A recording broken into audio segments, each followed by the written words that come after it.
대검찰청은 윤 대통령 석방 뒤 구속기간 산정과 관련한 일선청의 혼란이 커지자 어제 오후 뭔가 끼워 맞춘 듯한 관련 지침을 전국 검찰청에 하달했죠.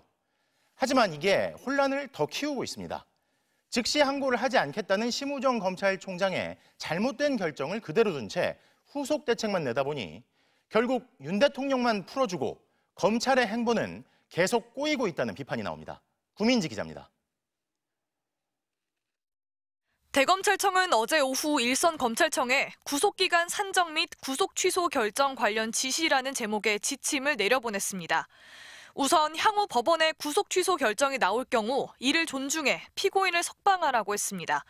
그러자 검찰 내부망에 비판글이 올라왔습니다. 한 검사는 지시를 따르면 구속 취소에 대한 검사의 즉시 항고권은 사실상 소멸된다며 현행법 조항을 이런 식으로 사문화하는 것이 가능한지 의문이 든다고 했습니다.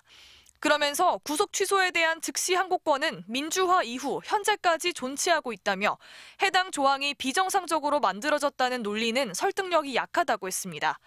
구속 취소에 대한 즉시 항고 제도가 유신 헌법 시절 도입됐다는 심우정 검찰총장의 앞선 설명에 대해 정면 비판한 겁니다. 대검찰청은 법원의 구속 취소 결정에 검찰이 과거 즉시 항고한 사례들, 특히 피고인이 재수감된 사례까지 있었다는 것도 지침에 기재하지 않았습니다. 논란과 혼란이 계속되는데도 검찰이 일단 이번 고비만 넘겨보려는 것 아니냐는 검찰 안팎의 비판이 나옵니다. 한 검사장 출신 변호사는 이러니까 대통령이었기 때문에 즉시 항고를 안 했다는 말이 나오는 것 아니냐고 했습니다. 구속기간 산정 방식에 대한 지침도 혼란을 키우고 있습니다.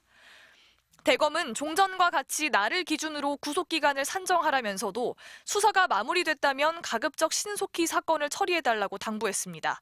법원의 판단에 동의할 수 없다면서도 혹시 모르니 구속기한을 임박해 기소하는 건 알아서 피하라는 취지입니다. 한 현직 검사는 혹시 비슷한 일이 생기면 알아서 날이 아닌 시간으로 계산하자는 내부 논의가 있었다면서 최대한 소극적으로 산정해야 할 것 같다고 했습니다. 차장검사 출신 변호사 역시 대검의 지침은 천천히 서두르라는 모순적인 표현이라며 대검이 무책임하다고 지적했습니다. 심우정 검찰총장이 즉시 항고를 포기하며 첫 단추를 잘못 꿰다 보니 이어지는 대책들도 점점 꼬이고 있다는 비판이 이어지고 있습니다. MBC 뉴스 구민지입니다.